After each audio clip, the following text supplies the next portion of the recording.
સવારમાં ઉઠીને યાદ આવી ગયું પાર્ટીને પેનડ્રાઈવ દેવા જવાની છે. નીકળી ગયો પેનડ્રાઈવમાં કોપી કરાવવા. ગાડી તરસી થઈ ગઈ હતી તો 500 નું પેટ્રોલ પાઈ દીધું. બહાર નીકળ્યા હોય એટલે આપણે ચા વગર તો હાલે નહીં. ચા પીને માવો તો ખાવા જોઈએ જ.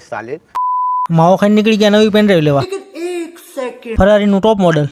નવી પેનડ્રાઈવ નો ખર્ચો કરી બતાવ્યો. શ્રીનાથજી કેમેરાને લગતો બધી પ્રકારનો સામાન અહીંયા મળશે. તમે સીસીટીવી કેમેરાની નજરમાં છો. સ્ટુડિયો એજન્ટ પેનડ્રાઈવ ચેક કરીને અનબોક્સિંગ કરી નાખી. એમડી ફોટોગ્રાફી આપણે આપણું જ પ્રમોશન કરી નાખ્યું. આપણે થોડુંક એડિટિંગ કરી નાખી. કોપી કરીને પેનડ્રાઈવ લઈને નીકળી ગયા ગુંદા જવા માટે. જવાનું હતું 17 કિલોમીટર. ગુંદા જવા માટે પુલ ઉપર નહીં જવાનું. પુલ ઉપર જવાનું થતું જ નથી. 10 વીઘામાં માંડવીઓ આવેલ છે. ખાવી હોય આવીને ખાઈ જાવ, આપણી વાળી નથી. ફાઇનલી પહોંચી ગયા ગુંદા ગામમાં. ઈ જૂનવાળી મકાન ને ચાની ચુસ્કી ને રમતા નાના નાના બાળકો. પછી તો તાજા બકાલાનું શાક ને બાજરીનો રોટલો, દેશી ઘીની મીઠાઈ, જેમાં તરેલા મરચા.